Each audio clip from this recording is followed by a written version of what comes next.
Sa Silunay Mangrove Conservation and Eco Park, matatagpuan ang isa sa pinakamalawak at pinakamagandang mangrove forest sa Calapan City. Kilala ito bilang tahanan ng iba't ibang uri ng hayop at halaman at nagsisilbing proteksyon ng komunidad laban sa bagyo at pagbaha. Sa umaga, ito ay payapa, dinadayo ng mga turista, estudyante at mga pamilya na nais maranasan ang kalikasan.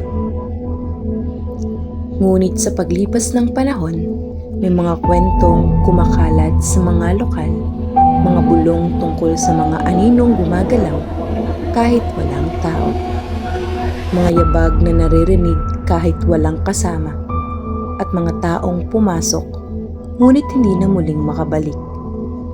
Ayon sa ilan, ang mangrove ay hindi lamang tahanan ng buhay, kundi pati ng mga nilalang na hindi natin nakikita.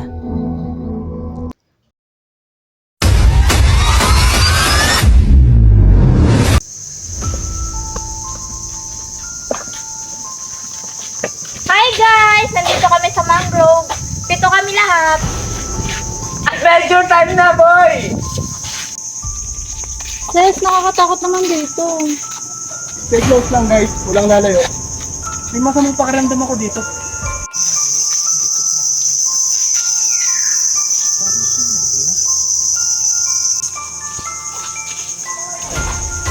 Hi!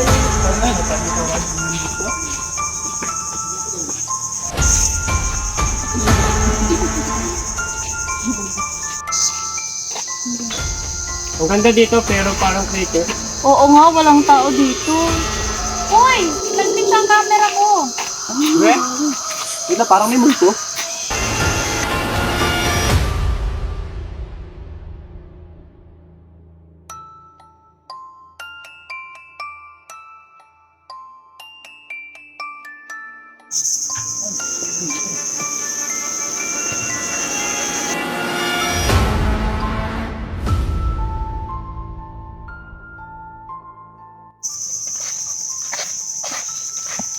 Dito na lang muna tayo, guys.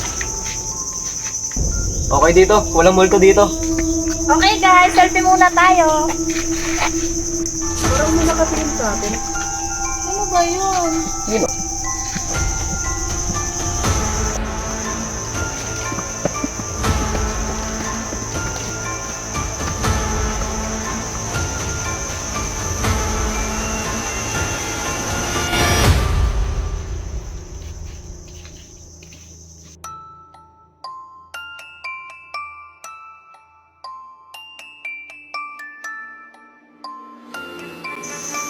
Saan sa atin dyan ko?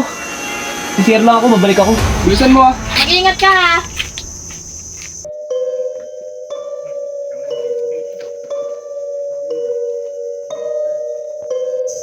Ang tagal ni Renan.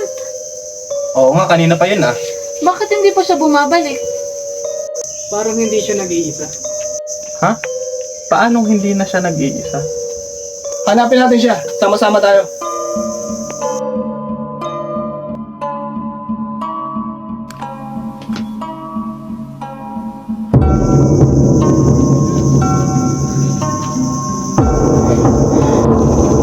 Renan!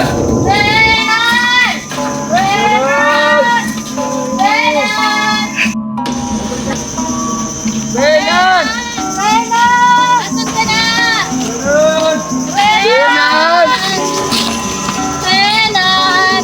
Renan! Ayun! Narinig niyo ba yun? Si Renan ba yun? Pre, okay ka lang? Baka makita ako. Oh, hindi na sila!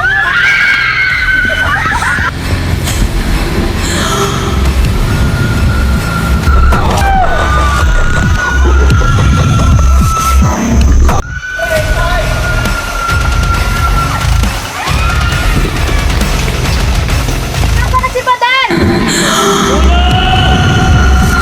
Isa-isa na tayo kinukuha. Hindi na ito normal. Hindi na tayo makakalis dito. Bakit? Kasi bumalik na tayo sa lugar na ito.